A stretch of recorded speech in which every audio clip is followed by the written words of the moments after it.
Contrairement à tout cela, la forme esthétique et l'organisation objective de tout ce qui, à l'intérieur d'une œuvre d'art, apparaît comme étant de langage cohérent.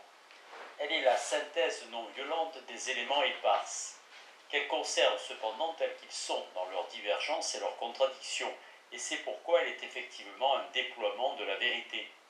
Unité donnée, elle se suspend constamment elle-même en tant que telle. Il lui est essentiel de s'interrompre par son autre, de ne pas s'accorder avec son exactitude. Dans son rapport avec cet autre dont elle tempère l'étrangeté tout en la maintenant, elle est l'élément anti-barbare de l'art. Grâce à elle, l'art participe à la civilisation qu'il critique par son existence. Loi de la transfiguration de l'étang, elle représente face à celui-ci la liberté. Elle sécularise le modèle théologique de l'image à la ressemblance de Dieu, non pas création, mais comportement humain objectivé qui imite la création. Non pas évidemment création ex nihilo, mais création à partir du créé. La tournure métaphorique s'impose selon laquelle la forme serait dans les œuvres d'art tout ce en quoi l'intervention manuelle laisse sa trace. Elle est l'empreinte du travail social, fondamentalement différente du processus de formation empirique. Ce qui se présente comme forme aux yeux des artistes devrait plutôt être expliqué à contrario, par l'aversion contre l'élément non filtré des œuvres d'art, contre le complexe des couleurs, qui ne fait qu'être là sans être en soi articulé ni animé, contre la séquence musicale tirée du répertoire, le lieu commun contre le pré-critique. Forme et critique convergent. Dans les œuvres d'art, cette forme est ce grâce à quoi celle-ci se révèle en elle-même critique. Ce qui dans l'œuvre se rebelle contre le reste de relief est véritablement le support de la forme, et l'on nie l'art lorsqu'on cultive en lui la théodicée du non formé, au nom par exemple du dilettantisme musical ou du cabotinage. Par son implication critique, la forme anéantit les pratiques et les œuvres du passé. Elle contredit la conception de l'œuvre d'art comme immédiateté. Si elle est dans les œuvres d'art ce par quoi celles-ci deviennent telles, elle devient alors l'égale de leur médiateté, de leur réflexion en soi, objective. La forme est médiation, en tant que rapport des parties entre elles, et rapport à la totalité, ainsi que comme complète élaboration des détails. La naïveté prônée des œuvres d'art apparaît sous cet aspect comme élément anti-artistique. Ce qui à la rigueur apparaît en elles de naïf et d'évident, leur constitution comme quelque chose qui se présente en soi, cohérent et pour ainsi dire sans faille, donc immédiatement le doigt à leur médiation en soi. C'est seulement grâce à cela qu'elles deviennent signifiantes et que leurs éléments deviennent des signes. Dans les œuvres d'art, tout ce qui ressemble au langage se condense dans la forme. Elles se convertissent ainsi en antithèse de la forme, en impulsion mimétique. La forme tente de faire parler le détail par la totalité, mais c'est là la mélancolie de la forme, surtout chez les artistes, où elle prédomine. Elle imite constamment ce qui est formé, sinon son concept perdrait ce qui le distingue spécifiquement du formé, confirmation ici du travail artistique de formation qui ne cesse de sélectionner, d'amputer et de renoncer, aucune forme sans refus. Ainsi se prolonge dans les œuvres d'art l'élément dominateur pernicieux dont elle aimerait bien se débarrasser, la forme et leur amoralité. Elles font tort au formé en le suivant. L'antithèse de la forme et de la vie, constamment rebattue par le vitalisme depuis Nietzsche, a tout au moins pressenti quelque chose de cela. L'art tombe dans le péché du vivant, non seulement parce que par sa distance, il témoigne de sa propre culpabilité, mais plus encore parce qu'il découpe le vivant pour l'amener au langage, parce qu'il l'estropie. Le mythe de Procuste rend compte dans une certaine mesure de l'histoire primitive de l'art. Mais il ne s'ensuit guère une condamnation de l'art, pas plus qu'il en résulte de la culpabilité partielle au sein de la culpabilité totale. Celui qui tempête contre le prétendu formalisme, contre le fait que l'art soit l'art, appelle à soi cette inhumanité dont il accuse le formalisme. Au nom des cliques qui, pour mieux tenir les rênes des individus dominés, exigent qu'on s'adapte à cette inhumanité. Chaque fois qu'on accuse l'inhumanité de l'esprit, on se tourne contre l'humanité. Seuls respectent les hommes l'esprit qui, au lieu de se plier à eux, tels qu'ils sont devenus, s'immergent dans la chose, laquelle appartient en propre aux hommes sans qu'ils la connaissent. La campagne dirigée contre le formalisme ignore que la forme qui est donnée au contenu est elle-même un contenu sédimenté. Cela est non par la régression à un contenu pré-artistique, confère son objet au primat de l'objet dans l'art. Les catégories esthétiques formelles, comme la particularité, le développement et la résolution de la contradiction, et même l'anticipation de la réconciliation par l'équilibre, sont transparentes à leur contenu, même à plus forte raison lorsqu'elles se sont détachées des objets empiriques. L'art adopte sa position vis-à-vis de l'empirique précisément par la distance qu'il prend à son égard. Les contradictions sont en lui immédiates et s'excluent simplement l'une l'autre. Leur médiation, contenue en soi dans la réalité empirique, ne devient pour soi de la conscience que par l'action de retrait de l'art. C'est en cela, en un acte de connaissance. Les traits de l'art radical, à cause desquels on l'a ostracisé en tant que formalisme, proviennent sans exception du fait que le contenu palpite d'une manière vivante en eux et ne fut pas d'avance corrigé par l'harmonie en vigueur. L'expression émancipée de surgir toutes les formes d'art nouveau protesta contre l'expression romantique par son caractère protocolaire, réagissant contre les formes en leur conférant ainsi leur substantialité. Kandinsky forgea le terme d'acte cérébral. Du point de vue historico-philosophique, l'émancipation de la forme tire généralement le moment relatif à son contenu, de son refus d'atténuer l'aliénation à l'intérieur de l'image, et s'annexe seulement ainsi l'élément aliéné qu'elle définit en tant que tel. Les œuvres hermétiques exercent beaucoup plus la critique du statu quo que celles qui, pour l'amour d'une critique sociale et intelligible, s'efforcent d'obtenir une conciliation formelle et reconnaissent à tout vent le florissant trafic de la communication. Dans la dialectique du contenu et de la forme, et contre égale, l'enveloppe penche également pour cette raison du côté de la forme, parce que le contenu que son esthétique s'efforce surtout de sauver se pervertit entre-temps en moulage de cette réification contre laquelle, selon la doctrine hegelienne, l'art proteste pour un caractère positiviste de choses données. Plus le contenu expérimenté se transforme jusqu'à devenir méconnaissable en catégorie formelle, moins les matières non sublimées sont commensurables au contenu des œuvres d'art.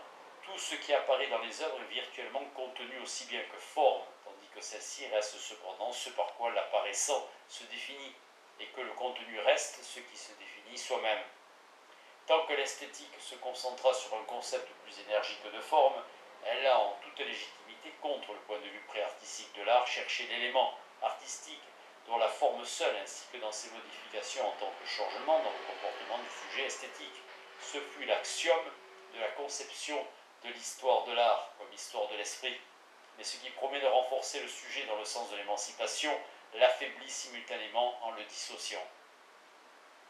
Hegel a finalement raison en affirmant que les processus esthétiques possèdent toujours un aspect lié au contenu et que dans l'histoire des arts plastiques et en littérature, de nouvelles couches du monde extérieur ne cessent d'apparaître, sont découvertes et assimilées, tandis que d'autres meurent, perdent leur pouvoir artistique et ne poussent même pas le dernier barbouilleur d'hôtel à les immortaliser en 2 coups de pinceau sur sa toile. Qu'on se souvienne des travaux de l'école de Warburg, dont certains pénètrent au cœur du contenu artistique et grâce à l'analyse des motifs. Le livre de Benjamin sur l'art baroque montre en poétologie une tendance analogue provoquée assurément par le refus de confondre les intentions subjectives et le contenu esthétique, et finalement par le refus de l'alliance entre l'esthétique et la philosophie idéaliste.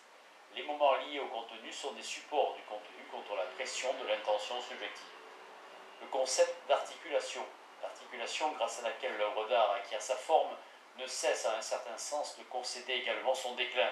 Si l'unité sans faille et non violente de la forme et du formé était réussie, telle qu'elle figure dans l'idée de forme, serait alors réalisée cette identité de l'identique et non du non-identique, devant le caractère irréalisable de laquelle l'œuvre d'art s'emmure cependant, dans l'imaginaire de l'identité simplement étant pour soi.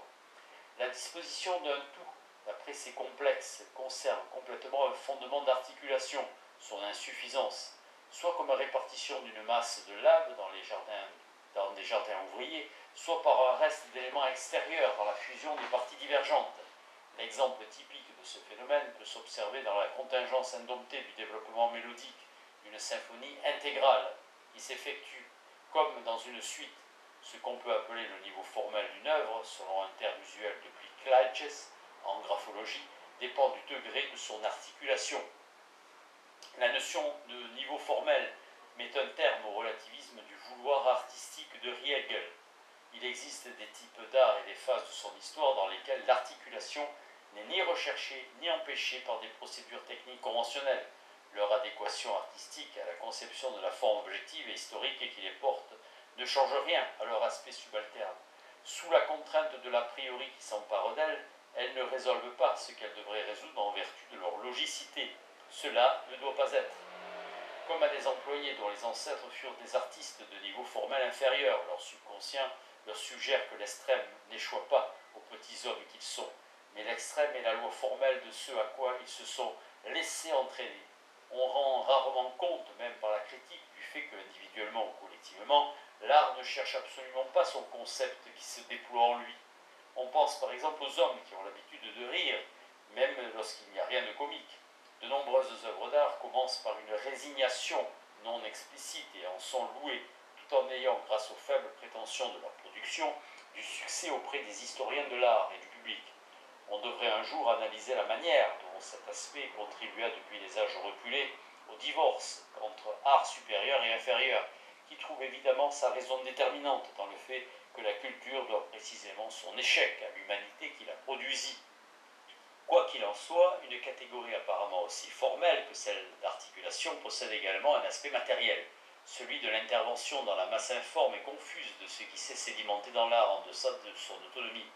Même ces formes tendent historiquement à devenir des matières de second degré, les moyens sans lesquels la forme n'existerait absolument pas, la mine cependant de l'intérieur. Les œuvres qui renoncent à de plus grandes totalités partielles pour ne pas compromettre leur unité ne font qu'esquiver cette aporie. C'est l'objection la plus valable à l'intensité sans extension de Webern.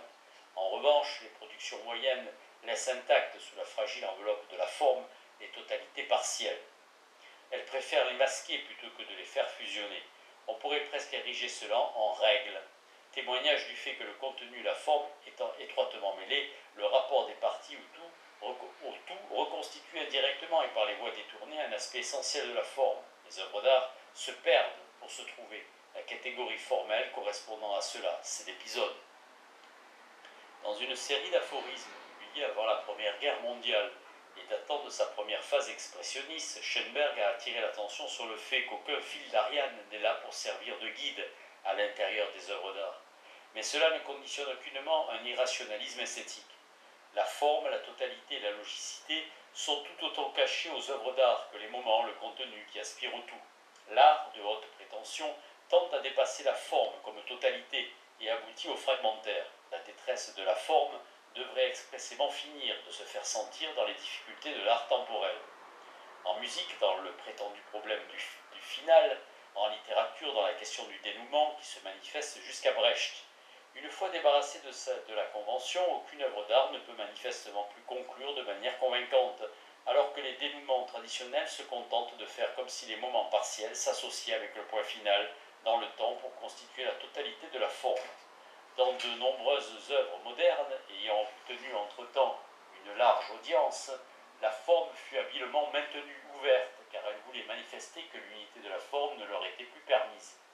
La mauvaise infinité de ne pas pouvoir conclure devient principe méthodologique librement choisi et expression. Le fait que Beckett emploie dans ses pièces la répétition littérale au lieu de les interrompre est une réaction à ce phénomène. Il y a bientôt 50 ans, Schoenberg procéda de la sorte dans la marche de la sérénade. Après suppression de la reprise, retour de celle-ci par désespoir.